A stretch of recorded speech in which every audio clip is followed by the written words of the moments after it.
ഈശോയിൽ പ്രിയപ്പെട്ടവരെ, ഇന്നത്തെ ആദ്യ വായനയിൽ നമ്മൾ കണ്ട ഒരു കാര്യം, നമ്മുടെ ദൈവം ചെയ്യുന്ന ഒരു വലിയ കാര്യം നമ്മളെ വീണ്ടെടുക്കും എന്നുള്ളതാണ്. വീണ്ടെടുക്കും.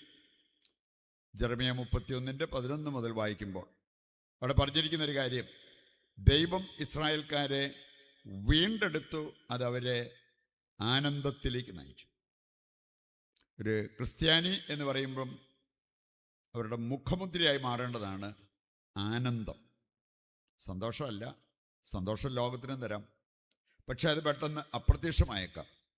ആനന്ദം, ഇത് നമ്മുടെ മുഖമുദ്രയായി മാറിയാൽ എന്തെല്ലാം നമുക്കെതിരെ വന്നാലും നമുക്ക് ദൈവത്തെ അടുത്ത് അനുഗമിക്കാൻ പറ്റും. ആനന്ദമുള്ളവർക്ക് എങ്ങനെ നമുക്ക് കിട്ടും ആനന്ദം? ഏതാനും വചനഭാഗങ്ങൾ എടുത്തു കഴിഞ്ഞാൽ അതിനുള്ള വഴി കർത്താവ് നമ്മെ ഓർമ്മിപ്പിക്കുന്നു. സങ്കീർത്തനം 16:11 പറഞ്ഞിട്ടുണ്ട്, ദൈവത്തിൻ്റെ സന്നിധിയിലാണ് ആനന്ദത്തിൻ്റെ പൂർണ്ണത. നമ്മൾ തിന്മേശയുടെ മുമ്പിൽ ഇരിക്കുമ്പോൾ നമുക്ക് കിട്ടുന്ന സന്തോഷം അത് നിലനിൽക്കണമെന്നില്ല. പക്ഷേ ദൈവസന്നിധിയിൽ നമ്മളായിരിക്കുമ്പോൾ നമുക്ക് കിട്ടുന്ന ആനന്ദം അത് ആർക്കും എടുത്തു കളയാൻ പറ്റത്തില്ല.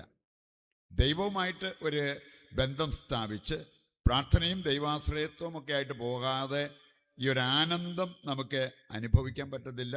അത് നമ്മുടെ മുഖമുദ്ര ആകത്തില്ല.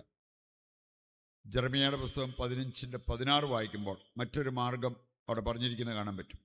ജെറമ്യാ 15:16 വചനം, അങ്ങയുടെ വചനങ്ങൾ കണ്ടെത്തിയപ്പോൾ ഞാനവ ഭക്ഷിച്ചു, അതെനിക്ക് ആനന്ദാമൃതമായി.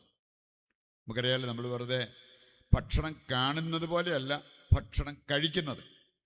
കഴിക്കുമ്പോഴാണ് അതിൻ്റേതായിട്ടുള്ള എനർജി നമുക്കുണ്ടാവുക. നമ്മുടെ ബൈബിളിൽ അല്ലെങ്കിൽ വീട്ടിലൊരു ബൈബിൾ ഉണ്ടായാൽ പോരാ, സ്വന്തമായിട്ട് നമ്മൾ 1-2 ബൈബിൾ വാങ്ങിച്ചു വെച്ചാലും പോരാ. അതിൻ്റെ വചനം നമ്മൾ ഭക്ഷിക്കണം. അപ്പോഴാണ് ഈ ആനന്ദത്തിൻ്റെ അനുഭവം നമുക്കുണ്ടാകുക. അങ്ങയുടെ വചനം കണ്ടെത്തിയപ്പോൾ ഞാനത് ഭക്ഷിച്ചു, അതെനിക്ക് ആനന്ദാമൃതമായി. എസെക്കിയേൽ 3 നമ്മൾ കാണുന്നുണ്ട്, പ്രവാചകനോട് ദൈവം ആവശ്യപ്പെട്ടൊരു കാര്യം, വാതുറക്ക്. തുറന്നപ്പോൾ ഒരു വചന ചുരുളാണ് വെച്ചു കൊടുത്ത്. എന്നിട്ട് ആവശ്യപ്പെട്ട ഒരു കാര്യം, eat and fill your stomach, ഭക്ഷിച്ച് വയറ് നിറയ്ക്കുക. ഇനി അങ്ങനെ ഭക്ഷിച്ചുകൊണ്ടിരുന്നപ്പോൾ അവനോട് ചോദിച്ചു, എങ്ങനെയുണ്ട്?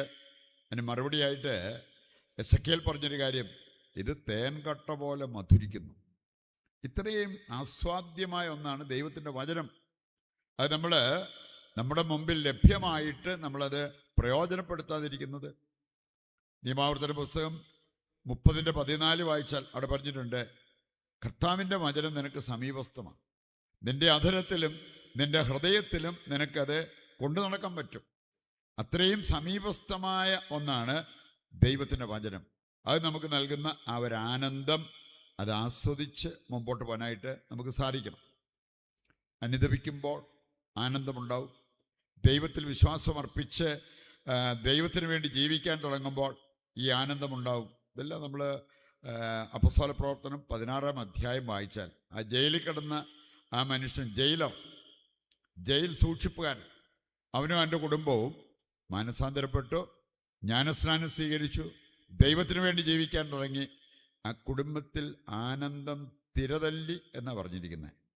അപ്പം അത്രമാത്രം നേട്ടങ്ങൾ നമ്മുടെ ജീവിതത്തിൽ ഉണ്ടാക്കാൻ പറ്റും. നമുക്ക് വീണ്ടെടുപ്പ് മാത്രമല്ല, ദാവീദിൻ്റെ അവശിഷ്ട ഭാഗങ്ങളെ, റെമനൻസ് ഓഫ് ഡേവിഡ്, അത് ഞാൻ പുനരുദ്ധരിക്കും എന്ന് കർത്താവ് പറഞ്ഞു. അതിൽ ഇസ്രായേൽക്കാർക്കുണ്ടായ ആനന്ദത്തെക്കുറിച്ചാണ് നമ്മൾ കാണുക. ഇന്നത്തെ സുവിശേഷഭാഗം നമ്മളെ ഓർമ്മിപ്പിക്കുന്നു, നമുക്കൊരു പുതിയ മനോഭാവം വളരെ ആവശ്യമാണ്.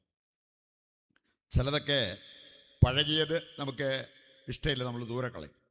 ചിലതൊക്കെ പഴകും തോറും അതിന് മേന്മ കൂടും. ഉദാഹരണത്തിന് വചനം പഠിപ്പിക്കുന്നൊരു കാര്യമുണ്ട്, പുതിയ സുഹൃത്തുക്കൾ പുതിയ വീഞ്ഞ് പോലെയാണ്.